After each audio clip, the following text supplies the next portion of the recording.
Hello, everyone, and I hope the beginning of 2025 has been good. I am Stephen Sheldon. I am a member of the AASM Foundation Board of Directors, and I'd like to welcome you all to Sleep Grand Rounds, sponsored by the American Academy of Sleep Medicine Foundation. Today, Dr. Kirsi-Zitting will join us to discuss an exciting topic of development and validation of deep sleep neural network models for detection of sleep-disordered breathing events from home sleep apnea testing. I'd like to first remind everyone that the audio is muted, that your audio is muted, and your video is off. We encourage you to include any questions on the topic for this speaker in the Q&A section of the Zoom platform that you'll find on the bottom of your screen. This webinar is being recorded and will be shared with everyone who registered for the webinar. Additionally, a closed caption live transcription of the webinar is available, and the webinar is approved for 0.75 AMA PRA credits. This Grand Round series will fulfill the Sleep Grand Rounds goal and feature ASM Foundation funded work related to improving patient care and sleep health awareness. Learners should attend the seminar series to understand practices and sleep health gaps and how the ASM Foundation funded work address those gaps through project funding. Objectives of the presentation will be to disseminate knowledge, potentially change practitioners' behavior, and improve patients' outcome. I'd like to introduce Dr. Zitting, and welcome all.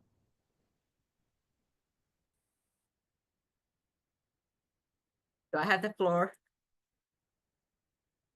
Okay. Let me first share my presentation.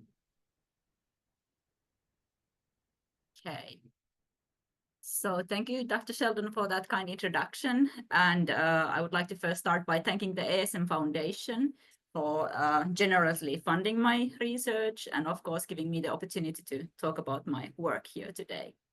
And so, as Dr. Sheldon mentioned, the topic of my presentation today is deep neural network model for automatic detection of sleep disordered breathing events from home sleep apnea tests. And I do not have any conflicts of interest related to this presentation or the work that I'm discussing today. I'll skip this in the interest of time and go straight to my actual presentation. So, as you all know, artificial intelligence is these days everywhere. So if you go online and search information, it's AI that gives you the answers. If you try to reschedule a flight, you will be talking to an AI bot. And in fact, already a quarter of US hospitals are using predictive analysis driven by AI. And the FDA is increasingly getting more and more applications for AI powered devices. And so, so I don't think I have to convince this audience that sleep is important and that that obstructive sleep apnea is basically bad for your health. There have been so many epidemiological studies over the years showing how especially moderate and severe sleep apnea is associated with all-cause mortality, increase in all-cause mortality. And so what we would like to do is use AI and machine learning in order to try to speed up sort of the early detection and diagnosis of sleep apnea. So we would like to find the patients before they progress from mild to moderate to severe apnea and intervene at that point. And so traditionally, sleep apnea was diagnosed from home sleep, from full attended in-lab PSG recordings. So a patient would spend the night in a sleep clinic and they would be hooked up to PSG electrodes. And then the next day, a trained person would score that sleep recording for the presence of apneas and hypopneas. And these days, most of the diagnostic tests for sleep apnea are actually home sleep tests. At least that's true here at Brigham and Women's Hospital, and I'm sure that is probably true across the US. And so I'm sure that the pandemic, if anything, just sped up the transition from the full in-lab PSG recordings to home sleep tests. And now the home sleep tests are not as expensive as the full PSGs, and they are more, I guess you could say, user-friendly. You have fewer sensors, but you still have to have all those different sensors. And so sort of the next step in this process is to actually transition away from home sleep tests into wearables. And as I'm sure many of you are already aware, the FDA last year approved 2 new smartwatches for sleep apnea detection. In February 2024, they approved the Samsung Galaxy Watch. And in, I believe, September last year, they approved the Apple Watch. And both of these are wearable devices. They are basically just smartwatches that are connected paired with a smartphone. And they say that they are able to detect signs of moderate to severe sleep apnea. And so this would be sort of the future of sleep apnea detection and diagnosis. Trying to forward my slide. Okay, here we go. And so typically when you do a full PSG recording, this is how it looks like. And so the human would manually score. They would look at all these different channels. They would look at the respiratory channels, airflow, nasal pressure, respiratory effort. They would look at the oxygen saturation, snoring. They could look at cortical arousals. And based on these sensors, they could then score the apnea and hypopnea events using the apnea ASM scoring rules. And so the scoring rule for apnea is that there should be a 90% drop in the peak respiratory signal for at least 10 seconds. And for hypopnea, there should be a drop of 30% associated with either a 3% oxygen desaturation or an arousal. And that's the recommended rule, and the alternative rule is that there should be a 30% drop associated with the 4% desaturation. Now, we don't necessarily need all these sensors, although, of course, the more data you have, often the better the scoring accuracy. But in theory, we can get all the same information from fewer signals. And so for respiration, you could technically derive that from EKG or PPG signals. And the oxygen saturation, where we typically in home sleep tests, we have the fingertip pulse oximeter, but you can also get that same signal from a smartwatch that has the PPG. And then, of course, you can derive heart rate from EKG or PPG. And then most smartphones have built-in microphones, and even these smartwatches have built-in microphones for detecting snoring. And so technically, we should have all the data in these variables, all the data that we would need. And then when we use AI and machine learning, we should be able to actually more accurately detect sleep apnea compared to humans, or at least that would be the goal. And so the topic of my presentation, or the aim of my research project, was to develop and validate a neural network model for detecting sleep disordered breathing events from full PSGs and/or from home sleep tests, using as few sort of signals as possible. And so, of course, I'm not the only one doing that. There's a lot of interest in this topic right now. And there's this great paper, I encourage everyone to go and read it, a review paper published in the Journal of Clinical Sleep Medicine in 2023 that reviewed all the existing literature on AI models for sleep apnea detection.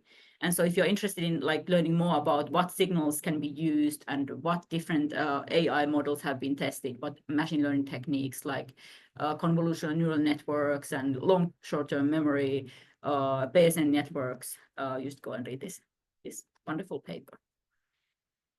Now, even though the FDA approved the Samsung Galaxy Watch and the Apple Watch, that doesn't mean that there are no challenges related to building AI models for accurate sleep apnea detection, because both the Samsung and the Apple Watches are only approved to detect moderate to severe sleep apnea. And again, the goal would be to be able to detect it at an early phase where there's only mild apnea, so that we could intervene early. And so when I first started my project, that was actually 4 years ago, data availability was still sort of an issue. So we have the National Sleep Research Resource, which is a great resource. They have a huge library these days of different sleep studies, including sleep apnea studies, available for researchers to use. And so a lot of my data comes from that national NSR database. And so they are also making sure that all the data sets there are well documented, so we know exactly how the data was collected, what equipment was used, how the signals were processed, and how the data was scored. And then, of course, when you build the models, you have to think which signals to use. You want to use as few signals as possible, but you need to make sure you have enough information to actually accurately detect apneas and hypopneas from the data. And so then you have to think about whether you want to pre-process the data, if you have to clean the data, try to remove the artifacts, do some baseline corrections, because there's always some drifting.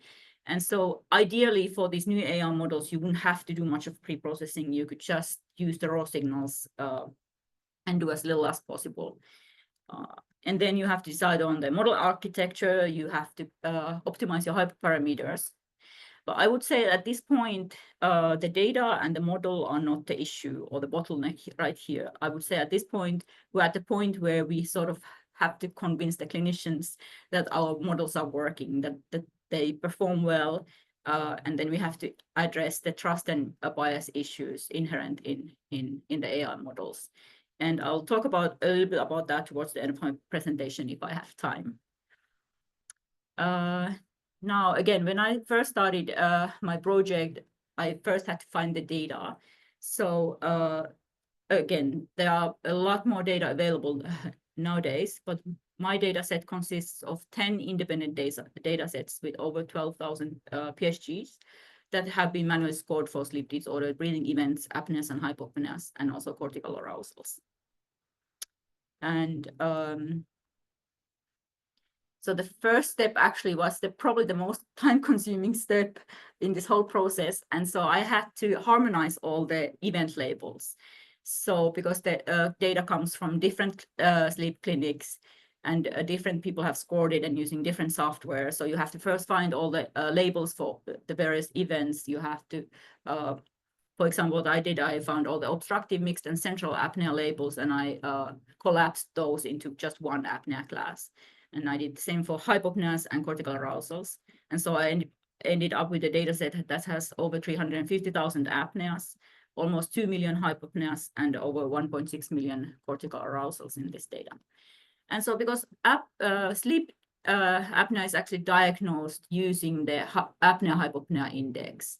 And that is calculated by combining apneas and hypopneas and just dividing it by the number of hours the patient slept. So technically what you end up is the events per hour. And so for my model, I combined then the apneas and hypopneas into just one sleep disordered breathing events class. And that's what I'm trying to predict with my model.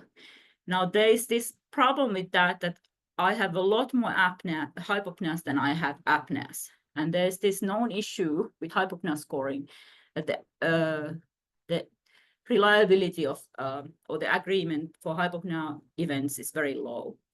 And so overall, when the ASM did a study, they found a 94% overall agreement for scoring respiratory events. And then the agreement for those epochs which had some kind of respiratory event was also pretty high at 88%. But then when they looked at specifically hypopnea events, the agreement between different scorers, they had over 3,000 scorers, I believe, scored the same data. And the agreement for hypopnea was only 65%. Now, when in theory, the AI models are actually already able to outperform human expert scorers. But the problem is that you still rely on the humans' data as your ground truth labels. And so if the agreement for hypopnea events is very low, then no matter how how good your model is, it can never achieve anywhere near 100%, just because the data that you use to train it and validate it is already very inconsistent. And so, sort of address this, I decided to actually exclude from my model the sleep heart health study and the MESA data sets, because they have been scored using different hypopnea scoring rules. And I only focused on these 8 selected data sets, which have been scored using the ASM version 2.5 rule, which has the recommended and the alternative rule for hypopnea scoring. And because I believe this will increase the performance of the model. So now about the input signals. So what I did here, you see this is an approximately 60 seconds of data. And in this top panel in blue color, you see the raw EKG signal from one of these recordings. And in orange colors, you see the R peaks that were detected using the Callidas algorithm. And then on the second panel, you see the heart rate that was extracted from the R peaks. And then I downsampled all the data to 1 Hertz. It's always a good idea to sort of look at your raw data to make sure that it looks reasonable, that whatever you are feeding into your models looks reasonable. And so the third panel here shows the EKG-derived respiratory signal, also downsampled to 1 Hertz. And then the fourth panel is the oxygen saturation, SpO2. And then the last panel here shows you the sleep disordered breathing events and arousals. So in blue color, you see a manually scored apnea here, and then overlapping that in green color is an arousal. And in my model, I included also time since the start of sleep episode, because we already know from previous research that apneas are often more frequent during, for example, during REM sleep. And so REM sleep is more frequent towards the early morning hours. So it's possible that the time signal contains something important for the model. And so I kept that as one of my input signals. So I will, in my model, I have 4 signals currently. I have a heart rate, EDR, SpO2, and time since the start of the sleep period. And you can, of course, get the start of the sleep period from a smartwatch if you just look at the activity data. Okay. And so the reason I want to keep the heart rate in it is because arousals can be actually detected from heart rate. Heart rate typically increases when there's a cortical arousal, and the arousals can help with hypopnea detection. In here, I'm just showing in the upper panel sleep apnea events that are associated with arousals. In the lower panel, hypopnea events associated with arousals. And so the apnea and hypopnea events end here at 0, at x-axis time 0. And in the y-axis, you see the apnea durations from 10 seconds to 90 seconds. And the color here indicates the presence of an arousal. And so the brighter the color, the more likely it is that the apnea or hypopnea is associated with an arousal. And so we know that apneas are typically associated with arousals, but arousals are not used for apnea scoring as per se. But they are used for hypopnea scoring according to the ASM rule. And so although hypopneas are not as frequently associated with arousals as apneas, arousals are still pretty frequent. And so in order to sort of improve the detection of your AI models, the detection of hypopneas, we should probably use heart rate or other signal that can sort of pick up the arousal information. And so I tested a couple of different models. I tested just the basic convolutional neural network model. I tested a long short-term memory. I tried the CNN model with an attention layer, which seemed to work pretty well as well. But the best model is the UNet model. And this model is a convolutional neural networks model that was originally developed for medical image segmentation. And the name of the model comes from the U shape. And so on the left side, you have the encoder side, which basically extracts information from the input signals. And then on the right side, you have the decoder, which just upsamples the intermediate features to produce the output. And the reason the convolutional neural networks, the UNet models work pretty well in classification models is because of the skip connections. So what that means is that you can feed the lower level information from the encoder side of the model to the decoder side of the model. And so the lower level information is basically spatial information about where exactly the apnea, for example, starts or ends. When the respiratory signal changes when an apnea starts, the encoder side detects that signal, and then it can feed it to the decoder side, which is more of the contextual information. So the decoder side sort of knows that there's an apnea somewhere in the data, but it might not be able to tell exactly where. And that's where the encoder sort of helps. It feeds that information of the location of the apnea or hypopnea signal. And so I was using TensorFlow for the model testing and validation and training. And this is just a screenshot of my tensor board. And so when I first started training and validating, I used 80% of the data for training and 20% for validation. And so I'm not going to go through all the model parameters here. I have tested a couple of different combinations. It's a pretty typical CNN model with the skip connections added. But one thing I want to sort of discuss in more detail is the dice loss, which is a loss of function which seems to work really well with these types of classification problems. And so in all the deep learning models, what you attempt to do is sort of minimize the error in the model, which is the loss.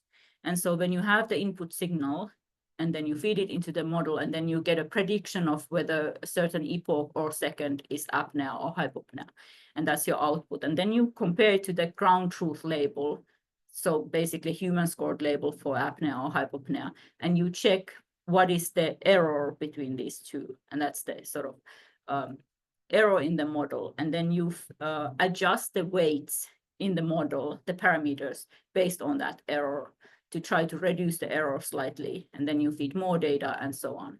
And so you might, in these models, you typically have thousands or tens of thousands or even millions of parameters. So your parameter space is really big in typical convolutional models. And so the reason the dice loss works actually really well is because it's designed for imbalanced data set.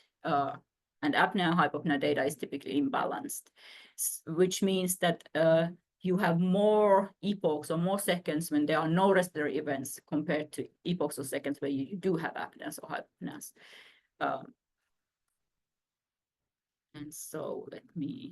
And so basically dice loss works well because it prioritizes the overlap between the predicted and the ground truth. And I'm going to try to explain that here. So this is an example. It's a 10 minutes of data from the model when it has already started learning. And so here on the top, you see the heart rate signal, the EDR, the oxygen saturation, and then here at the bottom in gray color, I'm not sure you can actually see it, but that's the ground truth label. So whether there was an apnea or hypopnea as scored by a human scorer. And in blue overlaid, you see the prediction from the model. So whenever it predicted the apnea or hypopnea correctly, the blue and the gray signals overlap. Now the model sometimes hallucinates. It added here, for example, an apnea that wasn't there, another one here and here. And so what the dice loss does is when there is, it sort of ignores the true negatives. So whenever the model is in agreement with the human scorer saying there was no apnea and no hypopnea present, which is again the majority, typically the majority of the data. This slide is a bit misleading because this is showing a lot of apneas, but typically in a 10-minute segment, you would have maybe 1 or 2 apneas and not so many. And most of the data would be no respiratory event. And so the dice loss ignores all the all the true negatives when no apnea or hypopnea was present, and it focuses only on the true positives and the false positives and false negatives. And so what it does, it can ignore most of the parameter space, because most of the weights or the parameters are focused on the true negative class, which is the majority class. And so the dice loss focuses on the minority class. And so when I've been testing my models, I've noticed that this works really well. Okay, and so then I tested some of the hyperparameters. And so here you just see the example. I've trained the model many different times with different hyperparameter combinations. And I just manually here marked this 2 means that I had 2 convolutional layers, and then I had 1 convolutional layer, and then I had 3 convolutional layers. And you just see here that if I had too many convolutional layers, the model didn't learn anything. And the best prediction occurred when I had 2 layers. And so you can basically manually, this is what I did, you can manually test different hyperparameters. So I typically read what other people have published, and then I test a couple of different combinations to find the sort of the range for each hyperparameter. For example, the example size, or the number of convolutional layers, or all the other parameters. And then once I've sort of selected the range, I create all possible hyperparameter combinations, and then I can select randomly 100 for testing. And there are also these different tuners, hyperparameter tuners, that you can use that sort of work in a similar way. So for example, hyperband, I haven't tested them yet, but that's sort of the next phase in my research project. And so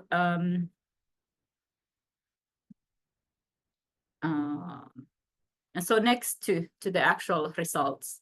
And so again, I validated it against 20% of the data. And so it seems to be working pretty well. I did get a 62% sensitivity and 92% specificity for apnea and hypopnea detection using this model. And I've included a couple of different metrics here. The recall, which is the same as sensitivity. I have the specificity. I have the loss here.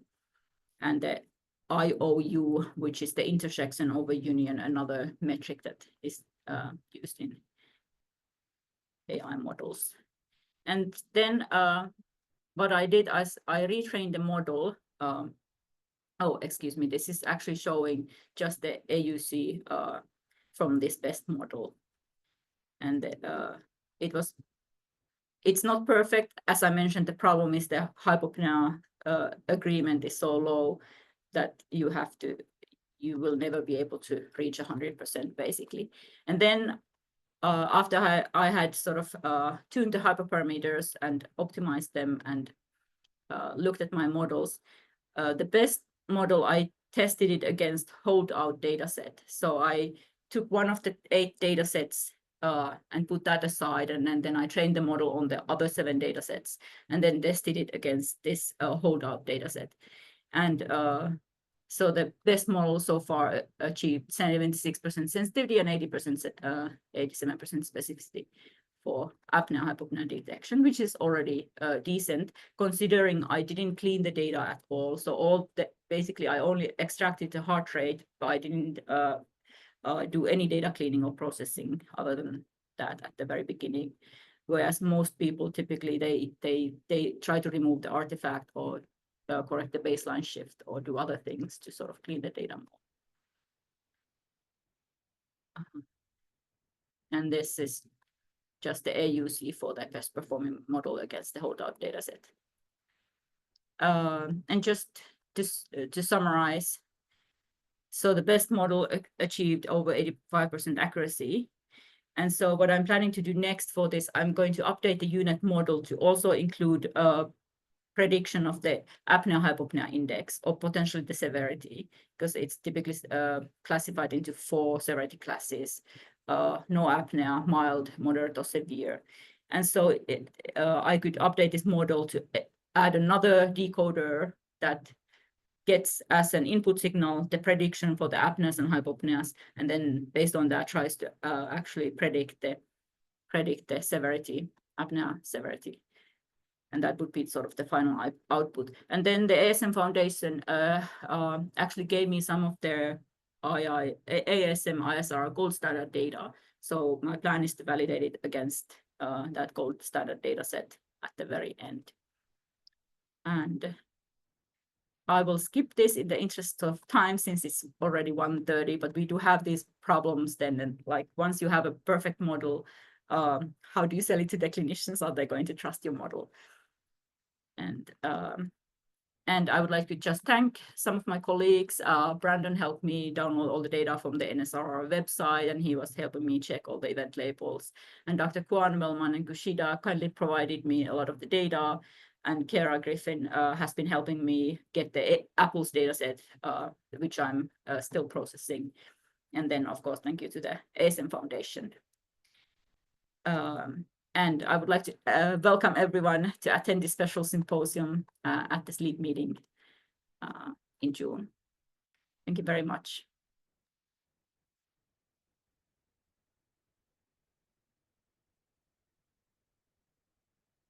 Dr. Zitting, thank you very much for this wonderful presentation. And good work. We do have a couple questions. The first is how would you correct for the poor scoring agreement with hypopneas when you start training your model if original human scoring is incorrect, and could AI diagnosis make AI diagnosis mistakes? Right, so that's one of the reasons why I decided to exclude the sleep heart health study and the MESA study, because they have been scored using different rules, which would introduce more heterogeneity into the data. So I focused on the data that were scored using this exact same rule by different scorers from different sleep clinics. But that's one thing you can do. You can sort of ensure that helps a little bit. And again, the problem with the hypopnea scoring is I'm not sure we can get around that, which is why I would like to use the ASM gold standard, the ISR data set. And I have some of that data because those have been scored by a couple of expert scorers and by thousands of other people. And so we have there the majority score, we have the gold standard score, and those should be our really all the ground truth that we need. So if we can validate and train our model using that data, then the model should be more accurate than they are when you just use data that has been scored by a single scorer. Thank you. Thank you. Second question, does AI interpretation of wearables or home sleep test signals reliably detect or report the occurrence of high loop gain events, ventilatory instability?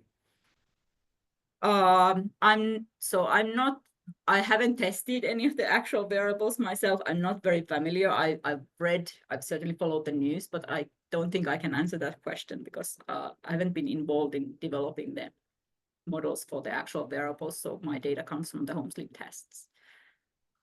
Thank you. The third question, model AUC at 70% likely has low negative predictive value, which is similar to home sleep apnea testing. Therefore, you will need to need hospital PSG. Is that the current AI model workflow? So there's a couple of different answers, I guess. So it depends on what is your end goal. So if your goal is to just detect sleep apnea, it doesn't matter as long as you sort of get the severity correct. So you can predict whether it's mild or moderate or severe. I don't know if the sleep clinicians, I'm not a clinician, would agree with that, but it's more important to be able to tell that someone has sleep apnea and then the sort of the severity. And for that, I don't think we need to be able to predict every single apnea and hypopnea. We just need to the model needs to be good enough, and it doesn't have to ever reach 100% accuracy because again, humans don't, even if you do the in-lab PSG recording and you have a expert human rater score that, there's still going to be some uncertainty. And so, but we just need these models to be good enough to be able to tell so that people can then get diagnosed. I'm not sure if that answered the question, but. Thank you. there's another, thank you very much for your presentation. May I know your comment on consumer-based technologies, sleep parameters tracking, apart from FDA approval? So I think we are moving towards the wearables. I do think the AI models are there. The wearable technology is there. So I do think that it won't take us too many years until where we are at the point where the wearables are almost as good as the home sleep tests or in-lab PSGs. There are still some problems related to those, which is why, for example, the Samsung Galaxy and the Apple Watch, they are restricted to just detecting high and moderate sleep apnea and not the mild sleep apnea. Thank you. I also have a couple questions. Absolutely. One of the main variables that's being used in obtaining your data is the hemoglobin oxygen saturation and the parameters that are required for apnea and hypopnea. That's the normal pulse oximeter is making assumptions that everybody has hemoglobin A1, and with a P50 that's somewhere around 26 millimeters of mercury. How do you account for, when you get such large populations, how do you account for those patients who might not have hemoglobin A1 that are being included in your data set? And they may have a large amount of hemoglobin F or hemoglobin S, for That's a good example. question, and it would help if we would, instead of having thousands of recordings, if we would have tens of thousands or hundreds of thousands, millions of recordings, and we would know exactly, the hemoglobin values, because that's data that, are being documented in many of the NIH-funded research studies, for example. And then you could train the model, because if you have that information, you could potentially train the model and see whether the model can still predict correctly once you have that information. But we know that the pulse oximeters have problems. We know that if you, for example, have dark skin, it doesn't work as well. So, so I think there's still room for improvement, I guess. But the more data we have, the ARs are very powerful in predicting if you give it, if you have the hemoglobin information available. If you have enough of that, it may be able to detect features just from the physiological signals that would then give predictions accurately for people, for different people. So, All right. Thank you. I have two other questions. One, how does the model handle post-PSI events, which are normal physiologic phenomena? right. So one of the problems is, which is why you try to minimize false positives and false negatives. But I guess I don't know that there's any easy way to do that other than again, have enough information and have really good ground truth labels.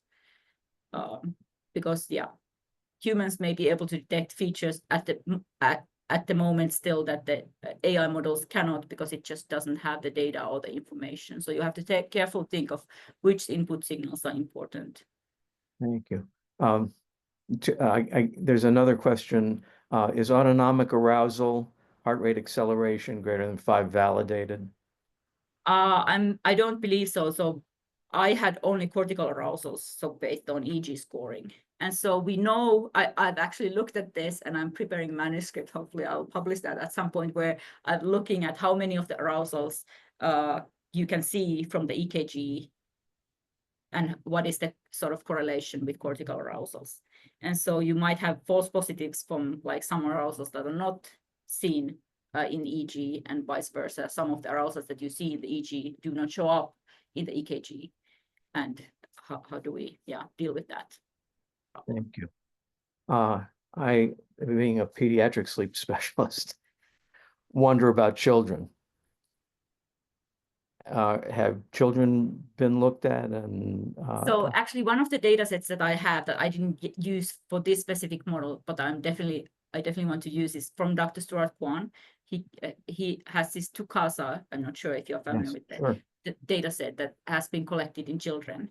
And so often it's not a good idea necessarily to add both children and adults when you're training the model. It's better to be specific, just focus on the adults or then look at it in children. Although obviously the apneas are very similar, but they're not necessarily exactly the same.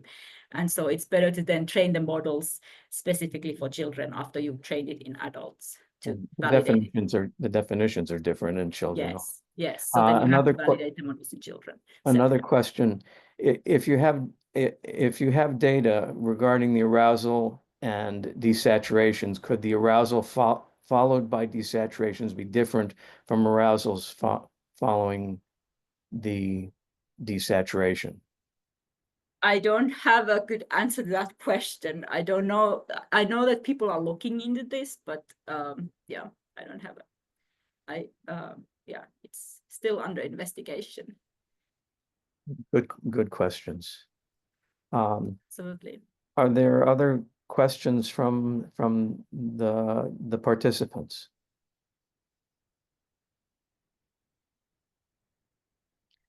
If there are none, I would like to really thank you, Dr. Zitting, for a wonderful presentation and excellent work. It certainly has followed the need of the community and the goals of the foundation. So I would like to thank you very much for your presentation. I'd like to also remind everyone that to claim your CME, and it can be done through this that's on the screen now. Look out for an email instruction. It will show you how to claim your credits, 0.75 AMA PRA credits. If you have any questions about claiming your credits, please reach out to Kay Kuzoni at aasm.org. And if there are no other questions, I'd like to let you all know about the future Sleep Grand Rounds, April 16th, 2025 at 1 p.m. Eastern Time, treating perinatal insomnia and rumination to reduce postpartum depression symptoms, a randomized controlled trial and such. And you can, by David Kalmbach, July 16th, by Dr. Alfano, and October 15th, 2025, Grand Rounds will be, the topic is to be announced. You can use the QR code here. I'd also like to remind the participants of the ASM Foundation, Physicians of Tomorrow Scholarship, and the SOAR program, which is applications are currently being accepted. You can find these by just scanning the QR code that's on the screen. And if there are no other questions, thank you very much for participating. Thank you, Dr. Zitting, and thank you to the AASM Foundation staff who have done a great job in this webinar series.